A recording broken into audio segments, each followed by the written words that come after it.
에스더 개론 시작하도록 하겠습니다. 제가 교회에 가서 이렇게 얼굴 뵙고 해야 되는데 오늘 연휴가 길다 보니까 처리하지 못한 일들이 많아갖고 참석하지 못하고 이렇게 영상으로 하는 점을 양해해 주시기 바랍니다.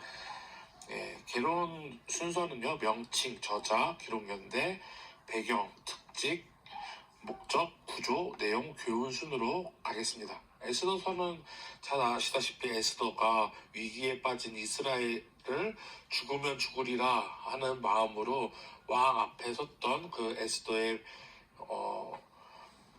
내용을 담고 있는데요. 오늘 에스더서를 통해서 우리가 많은 은혜 받기에 소망합니다.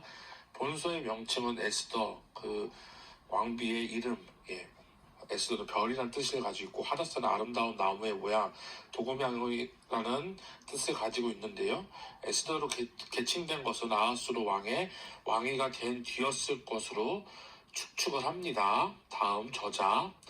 저자는 자세하게 언급된 것은 없으나 내적인 증거들로 볼 때 유대인일 것이라고 짐작을 할 수 있습니다. 물론 성경에 누가 기록을 했다라는 내용이 없어서 확실한 저자는 알 수 없으나 예절이나 관습 이런 것들을 자세하게 알고 있었던 것을 보아 유대인이 지었을 것이라고 추론을 하고 있습니다. 다음 기록연대. 기록연대는 두 가지 설이 있는데요. BC 2세기경과 BC 465년경 아닥사 통치기간 두 가지 설이 있는데 더 유력한 것은 BC 465년 이후 아닥사 제2시기가 적절하다고 보여집니다. 다음은 배경입니다. 배경은 아하수르는 제3년 즉 BC 482년에 대잔치를 베풀었어요. 헬라군과 전투에서 살라미 전투에서 대패함으로 그는 여자들에게서 위안을 찾으려고 했습니다. 이 같은 사실은 아하수르 왕이 에스더를 세운 새로운 왕비로 간택한 사실과 아주 잘 부합이 됩니다. 다음 특징입니다. 에스더서는 성경 전체를 통해 여자 이름으로 명령된 책은 에스더와 룻기 두 권밖에 없습니다.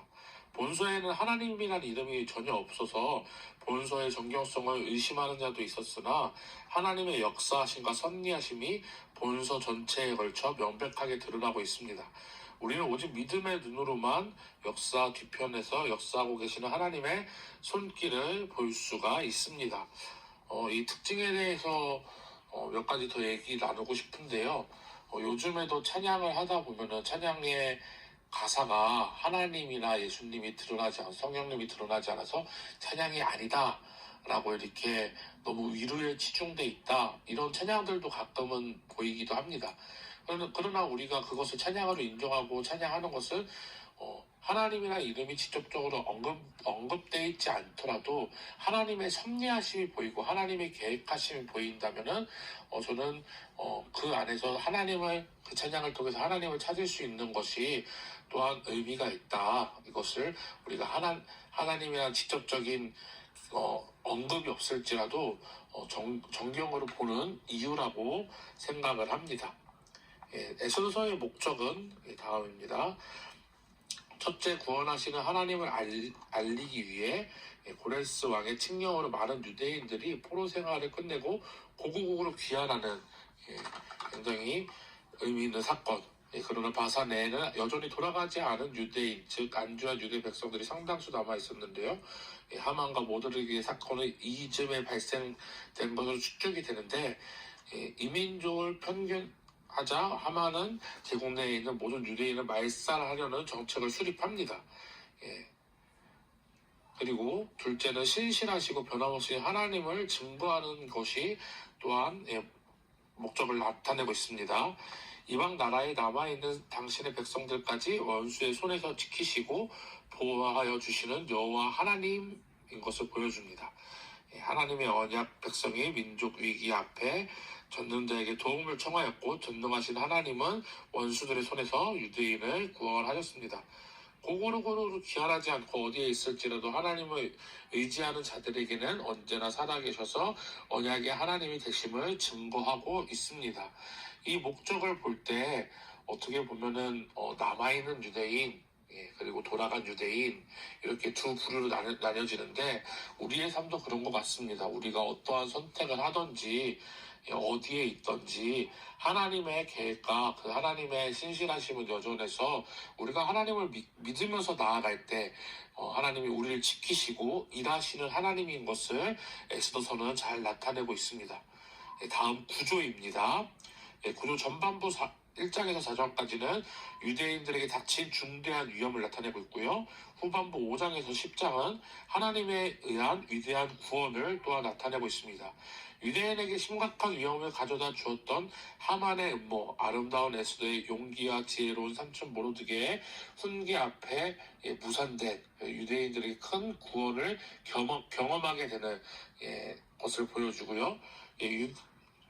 밑에 있는 분홍색 단락을 보면 유대인이 위기에 빠진 위트지 모르드게 위기의 전개 에스더가 왕비가 됨. 그래서 반대로 유대인을 위기에서 구함, 권세를 잡은 모르드게 위기의 붕괴, 그리고 하만이 천벌을 받는 내용으로 이렇게 대조적으로 지금 에스더서가 진행되는 것을 볼 수가 있습니다. 잔치 중심의 사건 전개가 또한 구조의 핵심이라고 볼 수 있는데요. 아하스로의 왕의 잔치가 1장 2장, 그리고 에스더의 잔치가 3장 7장, 부림의 잔치가 8장 10장으로 구분하기도 합니다. 마지막으로 다음으로 내용입니다. 하나님께서 스룹바벨과 함께 예루살렘에서 하나님의 성전을 재건하고 있었을 때 사단은 하만과 바사의 수산에서 유대인들을 말살하려는 음모를 배후에서 꾸미고 있었습니다. 그러나 하나님께서는 하나님의 대응책으로서 에스더를 바사의 왕비가 되게 하심으로 하나님께서 택하신 백성들을 구하시는 것을 볼 수 있습니다. 에스더 이후 모든 구약성경은 지금까지 구약성경 내용들에 대한 주제에 보충되는 것들입니다. 그리고 교훈으로 역사적 교훈, 교리적 교훈, 기독교적 교훈을 나누고 있는데요. 역사적 교훈으로 불임절 축제와 그 행사를 지키게 된 동기와 목적을 깨닫게 해주고요. 교리적 교훈은 유대인들을 구속하시는 하나님의 손길과 유대인들을 변호하는 에스더의 역할 및 모르드게의 역할을 통해 하나님께서 자기 백성을 섭리적으로 돌보심을 전해주기 위한 것입니다. 그리고 마지막으로 기독교적인 교훈은 귀환하지 않은 유대인들은 하나님이 잊지 않으셨다는 것을 나타내 보여줍니다. 제2의 귀환에 관련된 예언은 그 국가가 미래에 언젠가는 다시 태어날 것을 가리킵니다. 한편 별을 뜻하는 에스더는 그리스도를 아름답게 묘사한 인물입니다.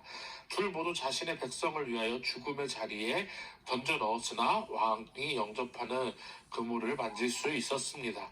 에스더가 이렇게 자신이 죽으면 죽으리라 하고 했던 믿음이 우리 예수님께서 자신의 목숨을 내어주시면서 다시 부활하시고 다시 승천하신 모습, 이러한 신앙을 우리가 배우고 나도 죽으면 죽으리라, 우리가 먼저 그 나라와 그 민족을 구하는 데까지 에스더처럼 우리도 우리의 생명조차 조금 더 귀한 것으로 여기지 않고 하나님을 찬양하며 하나님을 예배하며 나아가는 우리 영혼들 되길 소망합니다.